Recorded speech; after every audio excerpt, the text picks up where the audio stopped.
Hello दोस्तों, welcome to only IAS. Date है आज की 30 नवंबर 2022 एंड आप सभी का स्वागत है आज के एडिटोरियल डिस्कशन में। देखिए, आज जो हम मुद्दे डिस्कस करेंगे उनमें एक इम्पॉर्टेंट मुद्दा होगा हमारा लैंग्वेज से संबंधित। देखिए, आप सभी जानते हो लैंग्वेज के रिगार्डिंग अक्सर कुछ ना कुछ कंट्रोवर्सीज इमर्ज होती रहती हैं। तो यही हम समझने की कोशिश करेंगे कोऑपरेटिव फेडरलिज्म के साथ कैसे लैंग्वेज को लिंक किया जा सकता है, लैंग्वेज के रिगार्डिंग क्या इश्यूज हैं, ऑफिशियल लैंग्वेजेस क्या होती हैं, इनको हम समझने की कोशिश करेंगे आज के इस डिस्कशन के अंदर। उसके साथ ही मैंने आपको जो बताया था, हम जुवेनाइल जस्टिस जो था उसके रिगार्डिंग भी चर्चा करेंगे। राइटर का क्या व्यू पॉइंट है, क्या चेंजेस आने चाहिए ताकि इसको और हम इफेक्टिव बना पाएँ, उसको भी आज हम समझेंगे। फिर उसके पहले आज की कोट ऑफ द डे। देखिए, आज की जो कोट ऑफ द डे है वो रिलेट करती है करेज के साथ। तो यहाँ पर माया एंजेलो के द्वारा क्या बताया जा रहा है कि courage is the most important of all virtues, because without courage you can't practice any other virtue consistently. अब देखो, करेज को अक्सर हम ब्रेवरी के साथ लिंक करते हैं, राइट। और करेज नाम सुनते ना हमें अक्सर ना फिजिकल करेज के दिमाग में आता है कि यहाँ पर ना कोई बंदा होगा जो काफी फिजिकली करेज दिखाएगा। पर करेज का मीनिंग एक्चुअल में इससे भी ज्यादा है। करेज सिर्फ फिजिकल नहीं होता, ये मेंटल भी होता है, साइकोलॉजिकल भी होता है।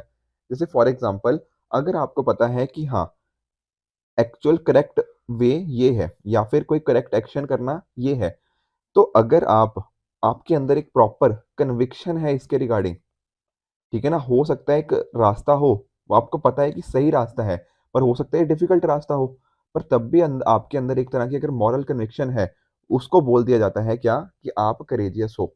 ठीक है ना। अगर आप जानते हो कि नहीं यार, ये वाला रास्ता थोड़ा सा डिफिकल्ट जरूर है, पर this is the right thing to do, then you must do it, उसी को बोलते हैं करेज।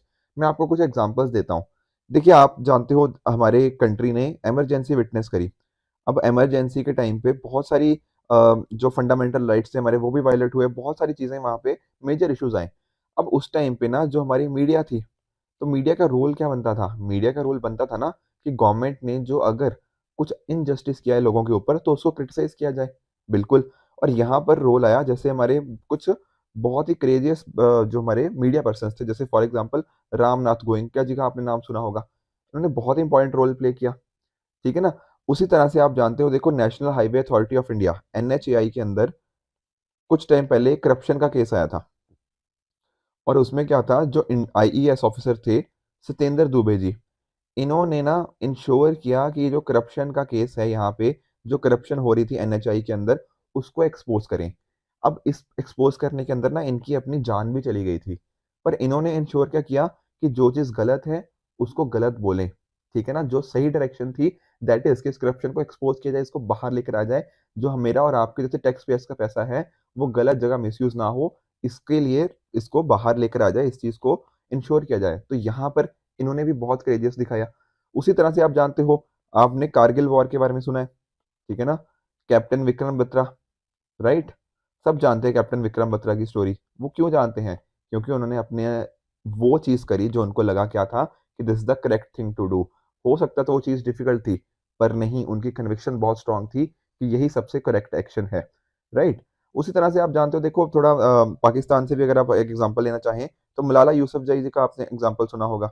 ठीक है। उस टाइम पे इन्होंने वुमेन एजुकेशन के लिए, जो इन्होंने लगा कि वुमेन एजुकेशन होनी चाहिए, उसके लिए काफी अपने इनके ऊपर गोलियां भी चली। ठीक है ना। तो वो चीजें भी इन्होंने सफर करी, फिर बाद में one of the youngest Nobel prize recipients बनी। ठीक है। कल हमने एक टॉपिक डिस्कस किया था डोमेस्टिक वायलेंस का, और मैंने आपको बताया भी था किस तरह से बहुत सारी वुमेन ऐसी होती हैं जो डोमेस्टिक वायलेंस को सह लेती हैं, पर ये चीज नहीं सहनी चाहिए। तो वहां पर भी क्या हो जाता है, अपने करेज को अंदर, जो अपने अंदर जो करेज है उसको बाहर लाने की जरूरत है, ताकि वो बोल पाए कि नहीं, जो हमारे साथ हो रहा है वो गलत हो रहा है। देखो, इवन ना जो मैं बता रहा हूँ, ये सेम बात ना मार्टिन लूथर किंग जूनियर के द्वारा भी बोली गई है कि दुनिया में ना लोग इसलिए सफर नहीं करते कि दुनिया में बुरे लोग हैं, नहीं। दुनिया में लोग सफर इसलिए करते हैं क्योंकि जो अच्छे लोग हैं वो आगे नहीं आते, अपनी आवाज नहीं उठाते। तो अच्छे लोग अगर अपनी आवाज उठाएंगे, अपने अंदर के करेज को बाहर लेकर आएंगे, तब इंश्योर किया जा सकता है कि हम इस देश को या इस पूरी दुनिया को और भी बेहतर बना सकते हैं। ठीक है। हमारे आप और भी एनएसए, हमारे नेशनल सिक्योरिटी एडवाइजर हैं, ठीक है, अजीत डोभाल जी, उन्होंने भी बहुत जगह पे अलग अलग तरह से करेज दिखाया है। तो मैं फिर से बता रहा हूँ, करेज सिर्फ फिजिकल नहीं होता, ये बेसिकली एक तरह की मॉरल कन्विक्शन होती है, जो चीज आप सही मानते हो उसको करने की, even if it is the difficult path, right.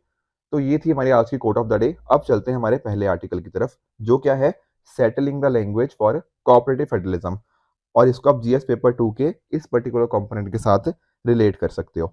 देखिए, जब हम बात करते हैं कोऑपरेटिव फेडरलिज्म की, आप सभी जानते हो कि एक तरह का रिलेशन होता है हमारी जो सेंट्रल गवर्नमेंट और स्टेट गवर्नमेंट के साथ, ठीक है ना। ये सभी आपस में मिलकर different different state government and centre आपस में मिलके आपस में एक तरह से का कोऑर्डिनेशन करती हैं। ये एक तरह का क्या होता है, हॉरिजॉन्टल रिलेशनशिप होता है, ठीक है ना। सब मिलके आपस में कोऑर्डिनेट कर रही हैं, कोई एक दूसरे के ऊपर नहीं है। आपस में देश की प्रगति के लिए डिफरेंट डिफरेंट इश्यूज को सॉल्व करने के लिए यहाँ पे काम किया जा रहा है। पर यहाँ पे राइटर का देखो ये मानना है कि आज हम कल डिस्कस कर रहे हैं हम कल्चरल शॉविनिज्म की, इस तरह के बहुत सारे हमें न्यूज सुनने को मिल रही हैं। अब ये क्या होता है सर शॉविनिज्म? शॉविनिज्म में क्या होता है कि एक कोई पर्टिकुलर चीज दूसरों के ऊपर डोमिनेट करती है। इनको लगता है कि नहीं, हम सुपीरियर हैं, तो वो चीज हमारी होनी चाहिए। तो एक तरह का एक बिलीफ होता है दिमाग के अंदर कि नहीं, हम ये चीज़ सुपीरियर है, ये बेटर है, तो यही चीज़ एग्जिस्ट करनी चाहिए। और यहाँ पर राइटर हिंदी के रिगार्डिंग ये बात कर रहे हैं कि देखो, जब भी हिंदी को बात करी जा रही है कि हिंदी को ज़्यादा प्रमोट किया जाए, काफ़ी लोगों को ऐसा लगता है कि हिंदी इम्पोज हो रही है। तो इम्पोज होना, प्रमोट होना, इनके बीच में हमें थोड़ा डिफरेंस समझना पड़ेगा अगर हम ये जानना चाहते हैं कि क्या एक्चुअल में मुद्दा है क्या। क्या हमारी सदर्न स्टेट्स के अंदर देखो काफ़ी बार इश्यूज उठते हैं, वो इसीलिए उठते हैं क्योंकि कहीं न कहीं हिंदी को इम्पोज़ करने की बात करी जा रही है। अब हमारे देखो, आप अगर आप कॉन्स्टिट्यूशन के अंदर चलोगे, तो बहुत सारी चीज़ें यहाँ पे रिफ्लेक्ट करती हैं। फॉर एग्ज़ाम्पल, अगर आप नोटिस करोगे आर्टिकल 343, तो 343 क्या बोलता है? 343 बोलता है कि इंडिया की जो हमारी यूनियन की ऑफ़िशियल लैंग्वेज क्या होगी? ऑफ़िशियल लैंग्वेज हिंदी होगी इन देवनागरी ठीक है ना? ये बात करी गई है आर्टिकल 343 के अंदर। इसके साथ ही साथ आर्टिकल 343 सब क्लॉज 3 ये क्या बोलता है कि पार्लियामेंट बाय लॉ क्या प्रोवाइड कर सकता है? इंग्लिश लैंग्वेज के यूजेज को भी, ठीक है ना। तो ये सारे मुद्दे पहले हमारे कॉन्स्टिट्यूशन के टाइम जब बन रहा था, उस टाइम पर बहुत डिबेट हुई थी कि किस तरह से हमें लैंग्वेज को करना है। बहुत सारे आर्टिकल्स इसके रिगार्डिंग देखे जा चुके हैं, जैसे फॉर एग्जाम्पल आर्टिकल 343 का मैंने बताया। उसी तरह से आर्टिकल 345 क्या बोलता है? वो बोलता है कि स्टेट्स अपनी लैंग्वेजेस खुद चूज कर सकती हैं अपनी ऑफिशियल लैंग्वेज के कॉरस्पॉन्डिंग। पर एक्चुअल में अगर नोटिस किया जाए ना, तो बहुत सारी स्टेट्स, बहुत सारी यूनियन टेरिटरीज कौन सी लैंग्वेज को यूज कर रही हैं? वो यूज कर रही हैं इंग्लिश को। उसी के साथ आर्टिकल 348 के अंदर ये भी लिखा हुआ है कि जो सुप्रीम कोर्ट हो गया और साथ ही साथ सभी जो हाई कोर्ट्स है, उनकी प्रोसीडिंग किस में होती है? इंग्लिश लैंग्वेज के अंदर। हमारे अलग अलग बिल्स भी पार्लियामेंट में आपको इंग्लिश लैंग्वेज के अंदर ही देखने को मिल जाएंगे, ठीक है ना। 8th शेड्यूल की अगर हम बात करें, तो आपको नोटिस क्या करने को मिलेगा? पहले यहाँ पे देखो टोटल 14 लैंग्वेजेस होती थी, टोटल 14 शेड्यूल्ड लैंग्वेजेस होती थी। फिर धीरे धीरे और ऐड होती नहीं, और आज के टाइम पे हमें टोटल 22 लैंग्वेजेस यहाँ पे देखने को मिल जाती हैं 8th शेड्यूल के अंदर। अब जब भी देखो ये ऑफिशियल लैंग्वेज की बात आती है, तो बड़े सारे क्वेश्चन उठ जाते हैं कि कैसे इसको करना है, कैसे नहीं करना है, ठीक है ना। एक आर्टिकल 351 अगर आप नोटिस करना चाहो, तो 351 में ना बात करी गई है कि हम हिंदी लैंग्वेज को स्प्रेड करने की बात करी गई है, ताकि एक तरह का कंपोजिट कल्चर इंडिया में बन पाए। ये दरअसल में आर्टिकल 351 ना आपका डीपीएसपी ही है, directive principle of state policy. अब आप सोचोगे सर डीपीएसपी कैसे हो गया? डीपीएसपी तो पार्ट 4 में नहीं होता। यस, पर ये कुछ ऐसे डीपीएसपी हैं जो पार्ट 4 के बाहर होते हैं, ठीक है। वो आर्टिकल 351 में हिंदी के प्रमोशन की, हिंदी के स्प्रेड की यहाँ पे बात करी गई है। अब यहाँ पे देखो कॉन्फ्लिक्ट अक्सर क्या आ जाता है कि हमारे जो अलग अलग एजुकेशनल इंस्टीट्यूशन आप देख लो, ठीक है ना, या फिर जो और इंस्टीट्यूशन देख लो जो कहीं ना कहीं गवर्नमेंट ऑफ इंडिया के अंदर फाइनेंस होते हैं, वो आ जाते हैं कहाँ पे? यूनियन लिस्ट के अंदर। पर जो एजुकेशन है, वो कहाँ आ जाती है? हमारी कॉन्करेंट लिस्ट के अंदर। इस वजह से कोई ना कोई कॉन्फ्लिक्ट तो हमारे सेंटर और स्टेट के बीच में आना ही आना है, ठीक है ना। कुछ हमारे यहाँ पे जो इश्यूज हैं, हमें इनको सॉल्व करना पड़ेगा अगर हम इन इश्यूज को रोकना चाहते हैं। अब देखो, अगर हम थोड़ा हिस्ट्री में जाएं, तो आप जानते हो कि जब ऑफिशियल लैंग्वेज कमीशन बना, ठीक है, 1955 में पहला ऑफिशियल लैंग्वेज क्वेश्चन बना। उस टाइम के जो प्रेसिडेंट साहब थे, डॉक्टर राजेंद्र प्रसाद जी, ठीक है, उनके द्वारा इस कमीशन को बनाया गया। और उसके चेयरपर्सन कौन थे? बीजी खेर, ठीक है। तो इन्होंने जब से रिकमेंडेशंस देनी स्टार्ट हुई हैं, इसकी बातें हुई हैं, तब से ही हमारे कॉन्फ्लिक्ट्स कहीं ना कहीं हमें डिफरेंट स्टेट्स के अंदर देखने को मिल जाते हैं। स्पेशली अगर बात करें हम तमिलनाडु के अंदर, 1965 में हमने देखने को मिला कि यहाँ पर 50 से भी ज़्यादा लोगों की डेथ देखने को मिली। अब आज के टाइम पर भी ना यहाँ पर कुछ इश्यूज देखने को मिलते हैं, जैसे फॉर एग्जांपल नवंबर 27 की ही न्यूज़ है कि क्या एक 85 ईयर ओल्ड के डीएमके के फंक्शनरी ने अपनी जान ले ली। क्यों? क्योंकि उनको ऐसा लग रहा था कि सेंट्रल गवर्नमेंट क्या कर रही है? हिंदी को इम्पोज कर रही है। इसके साथ ही देखो, अगर हम बात करें थोड़ा पार्लियामेंट्री कमेटीज की ना, तो पार्लियामेंट्री कमेटी में हमें देखने को मिलता है 30 मेंबर्स हैं, और उसके हेड कौन है? हमारे होम मिनिस्टर साहब जी। और इन्होंने भी देखो अलग अलग रिकमेंडेशन अपनी प्रेसिडेंट ऑफ इंडिया को सौंपी है। पर राइटर यहाँ पे ये बात कर रहे हैं ना कि जो 10th और 11th रिपोर्ट है वो प्रेसिडेंट साहब को सौंपी तो गई है, पर ये पब्लिक डोमेन में अवेलेबल नहीं करवाएगी कि इनकी क्या रिकमेंडेशंस थी। पर कहीं ना कहीं ऐसा लग रहा है या ऐसे ऐसा माना जा रहा है कि थोड़ा हिंदी के प्रमोशन के रिगार्डिंग इन्होंने काफी यहाँ पे बातें करी गई हैं, ठीक है ना। और इस वजह से काफी डिबेट्स भी आ चुकी हैं कि हमारी बुक्स का लैंग्वेज क्या होना चाहिए, क्या कोर्स मटेरियल को भी हमारा प्रॉपर पूरा हिंदी में होना चाहिए। आप जानते हो बहुत सारी नई नई चीजें हम हिंदी लैंग्वेज के अंदर लेकर आ रहे हैं, काफी सारे स्टेट गवर्नमेंट ने भी इसके कॉरस्पॉन्डिंग अपने जो कोर्स करिकुलम है उसमें भी चेंजेस करे गए हैं। तो यहाँ पर ये क्वेश्चन आ जाता है कि क्या हम हिंदी को प्रमोट करने के लिए कहीं ऐसा तो नहीं है कि हिंदी लैंग्वेज को इम्पोज कर रहे हैं। ये क्वेश्चन हमें यहाँ पे थोड़ा देखने को मिल रहा है डिफरेंट डिफरेंट स्टेट्स के अंदर। अब देखो इंडियन जो कॉन्स्टिट्यूशन है उसने कोई नेशनल लैंग्वेज का जिक्र नहीं करा हुआ, ठीक है ना। और या फिर कहीं और भी डीपीएसपी के अंदर कहीं भी इस तरह का जिक्र नहीं किया हुआ कि हमें फ्यूचर में इसको अपनी नेशनल लैंग्वेज बनाना है। इंडिया की कोई नेशनल लैंग्वेज तो है नहीं। तो यहाँ पर फोकस ये करना पड़ेगा कि किस तरह के दोनों के बीच का एक बैलेंस लेकर आए हिंदी और नॉन हिंदी स्पीकिंग एरियाज के बीच में।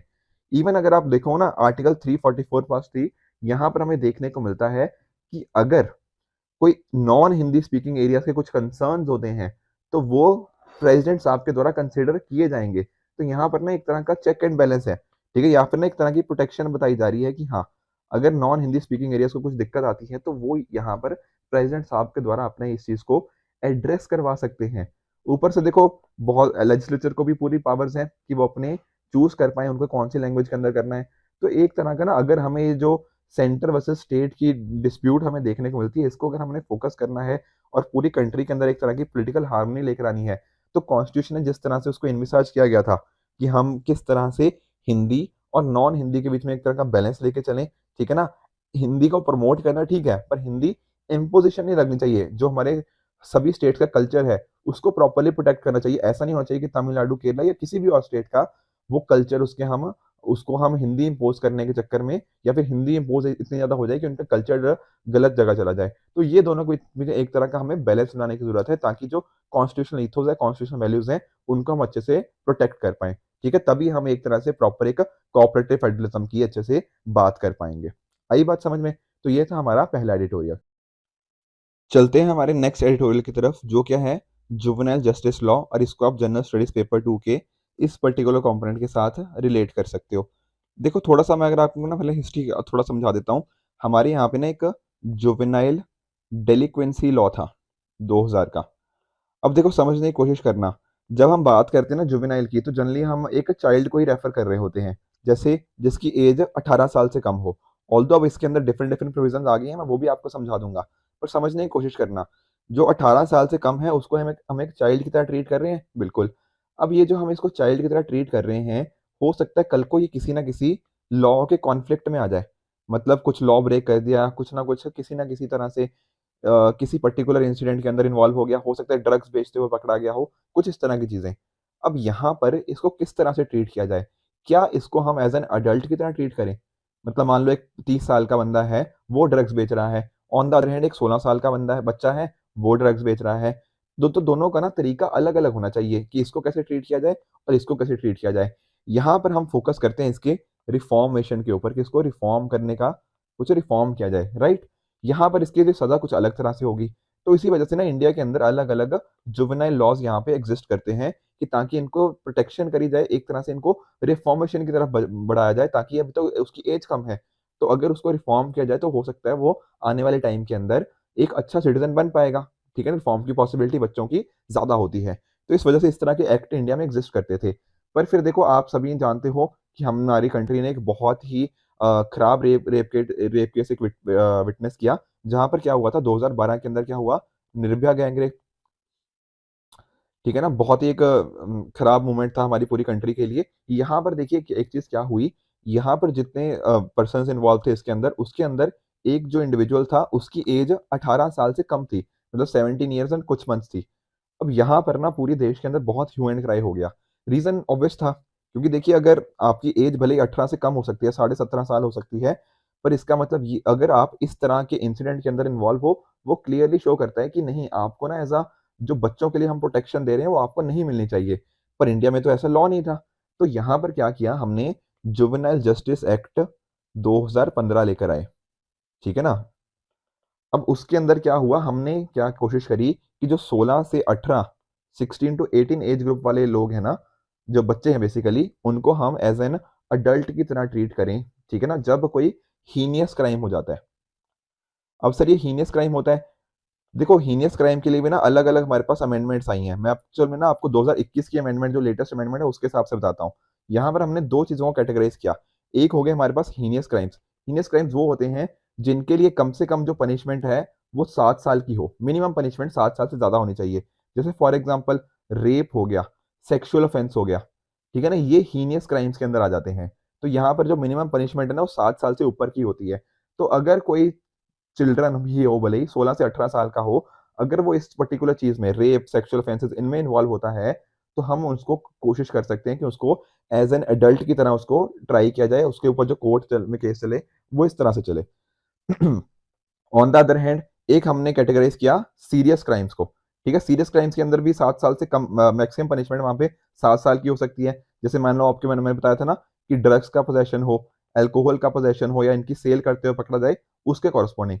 तो ये हमने कैटेगराइजेशन करी हुई है कि इस तरह से ऊपर, ठीक है ना, किस तरह से ये चीज वर्क करती है, थोड़ा हमने इसका बैकग्राउंड समझ लिया।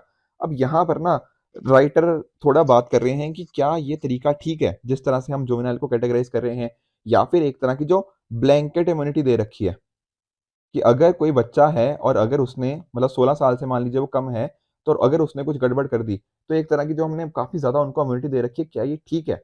क्या हमें ये एज को हमें इतना ध्यान में देना चाहिए या नहीं देना चाहिए, या फिर हम इन चीजों को केस टू केस बेसिस के ऊपर डिटरमिन करें? एक्चुअल में पूरे एडिटोरियल के अंदर मेजर डिस्कशन है इसी के रिगार्डिंग हुई है। अब यहाँ पर देखो राइटर ने ये भी बात करी है कि सुप्रीम कोर्ट ने ना अपनी जजमेंट के अंदर एक ऑब्जर्वेशन मार्क करी थी कि ये एक मेजर कंसर्न बन चुका है जो जुवेनाइल डेलिक्वेंसी की जब हम बात करते हैं। अब जितना मर्जी देखो हीनियस क्राइम हो, पर अगर एक्यूज पहले जुवेनाइल है तो रिफॉर्मेशन की तरफ फोकस होना चाहिए। देखो दुनिया में ना, यहाँ पे राइटर बात करें कि दो तरह के लोग हैं। एक वो जो मानते हैं कि नहीं, अभी तो उनका बच्चा है, अभी तो उनकी एज 18 साल से कम है, या फिर बेसिकली उसकी अभी मेंटल स्टेबिलिटी उतनी अच्छी नहीं है, तो अगर वो कोई गलती कर भी देता है ना, तो फोकस पूरा का पूरा रिफॉर्मेशन का ऊपर होना चाहिए। पर राइटर बोलते हैं कि ये वाली जो ऑब्जर्वेशन है थोड़ी ज्यादा ही आइडियल हो जाती है, कि बिल्कुल वो आइडियल एटमोस्फेयर के अंदर जी रहे हैं, पर नहीं, रियल एटमोस्फेयर के अंदर अगर आप नोटिस करोगे ना, तो ऐसा नहीं है, जैसे कि हमने निर्भया गैंगरेप केस के अंदर देखा भी था। अगर फोकस सिर्फ और सिर्फ रिफॉर्मेशन के ऊपर होगा, तो रिफॉर्मेशन तो बाकी का भी किया जा सकता है। बट यहाँ पर अगर हम चिल्ड्रन के ऊपर हर केस के अंदर ये डाल देंगे कि नहीं, अभी एज कम है तो इसको रिफॉर्म के अंदर ही डाला जाए, तो वो पर्टिकुलर चीज भी हमारे यहाँ पे गलत हो जाएगी। अब देखो 2015 के अंदर हमने जुवेनाइल जस्टिस एक्ट लेकर तो आ गए, पर उसके इम्प्लीमेंटेशन कैसे हुई? क्या उसके बाद हमारे जो पर्टिकुलर केसेस हैं, जो इस तरह के गैंग रेप केसेस हैं, या फिर जो भी इश्यूज इस तरह से इमर्ज होते हैं, क्या वो कम हुए, क्या वो इम्प्रूव हुए? ये अभी भी हमें ना ढंग से इसका आइडिया हमें नहीं लग पाया। रीजन बीइंग कि उसके बाद भी आज के टाइम पे भी आप नोटिस करते हो कि बहुत सारे इश्यूज हमें यहाँ पे देखने को मिल ही जाते हैं, ठीक है ना। तो यहाँ पर फोकस कहाँ पे होना चाहिए कि जो अगर कोई जुवेनाइल अफेंडर है, वो इतना भी बाद में हार्डन ना बन जाए ताकि वो कल को एग्जिस्ट करे इस तरह से। फॉर एग्जाम्पल मैं आपको समझाता हूँ, कई बार जुवेनाइल होते हैं ना, तो कई बार पॉवर्टी की वजह से हो सकता है, कई बार वायलेंस उनके ऊपर इतना ज्यादा हो जाता है कि वो रिफॉर्म के बियॉन्ड हो जाते हैं, कि वो रिफॉर्म हो ही नहीं सकते। तो ये चीज हमें इंश्योर करनी है कि इसको हम देखें। एग्जाम्पल से और मैं आपको समझाता हूँ, अगर आप कहीं ना कहीं इंडिया का केस देखोगे ना, तो बहुत सारे आपको यहाँ पर अंडर ट्रायल्स बन जाएंगे, ठीक है, जिनको अभी ट्रायल हुआ ही नहीं बेसिकली, वो अपना वेट कर रहे हैं कि कब उनकी जजमेंट उनकी सुनाई जाए। इसके साथ ही आप खुद सोचो, अगर जो चिल्ड्रन है, अगर उनको हर केस में हमने अडल्ट के साथ रख दिया, तो होगा क्या? कल को वो इन पर्टिकुलर जो क्रिमिनल्स के साथ अगर वो खड़े हुए हैं यहाँ पे, तो बहुत कुछ यहाँ से सीख सकते हैं, वो गलत चीजें सीखेंगे, राइट? तो रिफॉर्मेशन हो सकता है उस केस में उनका बिल्कुल ही खत्म हो जाए। तो दोनों केसेस पॉसिबिलिटी हैं। अगर हर केस में हमने उनको रिफॉर्म के लिए भेज दिया, वो भी गलत हो जाएगा। On the other hand her case के अंदर हमने उनको एज एन अडल्ट ट्रीट किया, वो भी गलत हो जाएगा, क्योंकि फिर वो कभी रिफॉर्म नहीं हो पाएंगे, कभी सोसाइटी के अंदर वो री इंटीग्रेट तो हो ही नहीं पाएंगे। तो हमें दोनों के बीच में ना एक तरह का बैलेंस बनाने की जरूरत है। एक यहाँ पे राइटर ने बात करी है प्रकाश सिंह केस की, ठीक है ना, सुप्रीम कोर्ट ने बोला हुआ है कि हमें पुलिस रिफॉर्म लेकर आने की जरूरत है।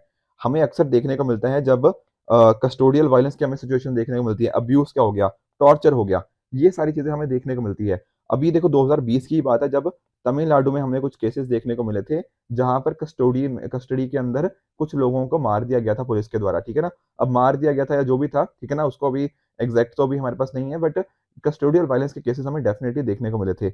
ऊपर से देखो, जब टॉर्चर की बात होती है, तो एक यूएन की कन्वेंशन है United nation convention against torture, ठीक है, इस पर्टिकुलर कन्वेंशन को भी इंडिया ने अभी तक रेटिफाई नहीं किया हुआ।